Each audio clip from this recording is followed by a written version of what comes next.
नमस्कार ट्रेडर्स, स्वागत है आपका कॉन्ट्रेड में। आज हम बात करेंगे इंडसइंड बैंक में इस्तीफों की लहर और आरबीआई की कमेटी। इंडसइंड बैंक के सीईओ सुमंत कथपालिया और डेप्यूटी सीईओ अरुण खुराना ने रिजाइन कर दिया है। डेरिवेटिव्स पोर्टफोलियो में अकाउंटिंग गड़बड़ियों की वजह से ये कदम उठाया गया। आरबीआई ने अब बैंक के लिए एक ओवरसाइट कमेटी मंजूर की है। ये कमेटी 2 वरिष्ठ अधिकारियों सौमित्र सेन और अनिल राव के साथ मिलकर बैंक की संचालन देखेगी। 3 महीने तक बैंक इसी अंतरिम मैनेजमेंट से चलेगा या जब तक नया सीईओ ना आ जाए। बढ़ते हैं अगली खबर पर। एटीएम से पैसे निकालना अब महंगा। 1 मई से एटीएम से कैश निकालना और महंगा हो जाएगा। आरबीआई ने बैंकों को नए चार्ज लगाने की मंजूरी दे दी है। हालांकि मेट्रो शहरों में अब भी अपने बैंक के एटीएम से 5 और दूसरे बैंक से 3 फ्री ट्रांजैक्शन मिलेंगे। बढ़ते हैं अगली खबर पर। भारत से आईफोन एक्सपोर्ट में एप्पल का मास्टर स्ट्रोक। एक रिपोर्ट के अनुसार एप्पल ने भारत में बने 97.6% आईफोन्स अमेरिका को एक्सपोर्ट किए हैं। अमेरिका और चीन के टैरिफ वॉर में कुछ प्रोडक्ट्स पर 245% तक टैक्स लग गया है। हालांकि स्मार्टफोन और लैपटॉप जैसे इलेक्ट्रॉनिक आइटम्स अभी टैक्स से बचे हुए हैं, लेकिन ट्रंप सरकार मई में इन पर भी खास टैरिफ का ऐलान कर सकती है। अब जानते हैं अगली अपडेट। परस डिफेंस का जबरदस्त धमाका। परस डिफेंस ने अपने Q4 रिजल्ट्स में 97% का जबरदस्त नेट प्रॉफिट दिखाया है। एबिटा 28 रुपए 30 पैसे करोड़ पहुंच गया, जो पिछले साल सिर्फ 3 रुपए 40 पैसे करोड़ था।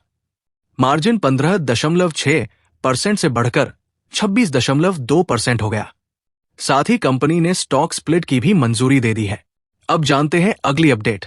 वेदांत की 154% की छलांग।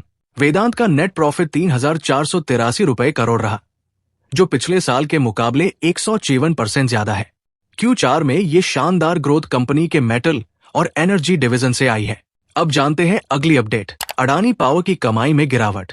अडानी पावर का नेट प्रॉफिट 5% गिरकर 2,599 रुपए 20 पैसे करोड़ रहा है, लेकिन FY25 में पावर प्रोडक्शन में 19.5% की बढ़ोतरी देखने को मिली, यानी कमाई घटी लेकिन प्रोडक्शन में बूम। अब जानते हैं अगली अपडेट। 30 अप्रैल को इंडियन शेयर मार्केट हल्के दबाव में बंद हुआ। सेंसेक्स 46 अंक टूटा और 80,242 पर बंद हुआ, जबकि निफ्टी 1.75 अंक की मामूली गिरावट के साथ 24,334 पर बंद हुआ। टॉप गेनर्स रहे Maruti Suzuki, HDFC life, Bharti Airtel, SBI life और पावर ग्रिड। वही टॉप लूजर्स में शामिल थे बजाज फिनसर्व, बजाज फाइनेंस, ट्रेंट और Tata Motors. Domestic institutional investors यानी DII ने 14,429 रुपए करोड़ की खरीदारी की और 12,637 रुपए करोड़ की बिक्री। नेट बाइंग 1,792 रुपए करोड़।